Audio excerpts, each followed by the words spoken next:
Duh, perasaan kemarin-kemarin bisnis gue stabil ya, tapi kok sekarang mulai turun gini insight-nya?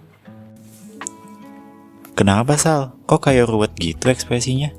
Oi, ini nih ya, setelah gue lihat-lihat, bisnis insight gue tuh kayak tadinya fluktuatif banget.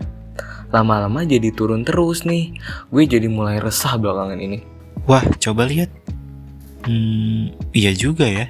Iya kan? Gue bingung nih strategi yang kayak gimana yang perlu gue terapin lagi gitu. Kayak gue juga gak tahu barang apa yang lagi pelanggan mau. Gini. Daripada lu jadi nebak-nebak dan pusing sendiri, gimana kalau lu pakai data yang valid aja? Data valid? Maksudnya gimana tuh? Statistik. Jadi nanti lu bisa dapetin data yang valid biar bisa jadi peramalan bisnis lu bakal gimana ke depannya. Nah, data statistik ini cara dapetinnya banyak banget. Salah satu yang paling gampang menurut gue sih lewat kuesioner. Wah, menarik sih, tapi gue gak terlalu ngerti soal kuesioner ini. Ditambah data statistik ini tuh kayak cuma belajar, kayak bayangan aja gitu, kayak ramalan yang gak jelas gitu menurut Faisal gitu sih. Biar lu makin ngerti, gimana kalau lu ikut gue? Gue kebetulan mau ketemuan sih sama temen gue hari ini. Temen gue ini kerja di bagian market researcher, jadi dia udah hatam banget sama statistik. Boleh tuh, gue ikut ya. Sip, kuy cabut.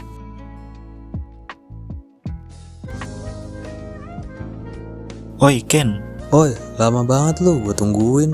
sorry macet tadi. By the way, gue bawa temen nih Ken. Kenalin, namanya Faisal. Halo bang, gue Faisal. Halo Sal, gue Ken. Gini Ken, kenapa gue ngajakin Faisal ketemu lu ini? Karena dia ngerasa bisnis insight-nya turun belakangan ini. Gue saranin aja buat pakai statistik buat ngukur perencanaan bisnisnya. Tapi karena dia kurang ngerti dan masih ragu sama statistik, jadi gue bawalah ke expertnya, lu. Gue bukan expert ya, tapi ya gue tahu fungsi statistik dalam bisnis. Iya nih bang, gue masih bingung cara kerja statistik buat bisnis dan kenapa kayaknya penting banget gitu. Ya, padahal kan statistik tuh bentuknya cuma angka sama grafik doang kan. Ya nggak salah sih. Nih gue jelasin ya. Statistik itu kumpulan fakta yang emang pada umumnya itu berbentuk angka. Nah supaya angka-angka ini lebih mudah dibaca dan diteliti, maka dibuatlah dalam bentuk grafik atau tabel.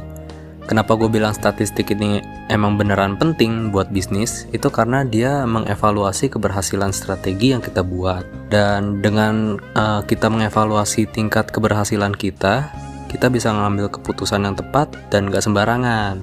Nah, karena data yang kita dapat ini asli dan emang langsung dari manusianya, kita dapat melihat pola perilaku pelanggan. Emang untuk memahami statistik ini emang ada ilmunya, namanya statistika.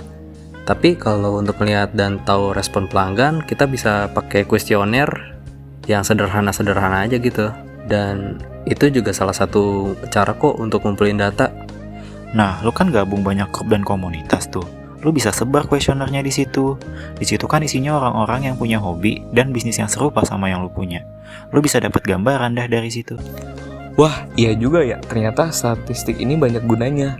Nah, berarti gue harus buat kuesioner, tapi gue gak paham gimana caranya. Ngomongnya biar gara-gara gue maksudnya. Ya berhubung kerjaan gue juga udah kelar gara-gara nungguin si Pierre nih, ya gue bisa sih bantuin lu buat bikin kuesioner, tapi bisa kali-kali pakai kopi. Wah, boleh tuh, gue juga mau. Iya, gue terakhir. Yuk jalan. Sip. Jadi guys, intinya tuh statistik itu angka yang bisa kita pakai untuk meramalkan masa depan. Ramalan itu berdasarkan data dan fakta yang dikumpulkan dan bakal diolah menjadi informasi yang bakal kita ambil untuk mengambil keputusan. Sekian dan terima gaji.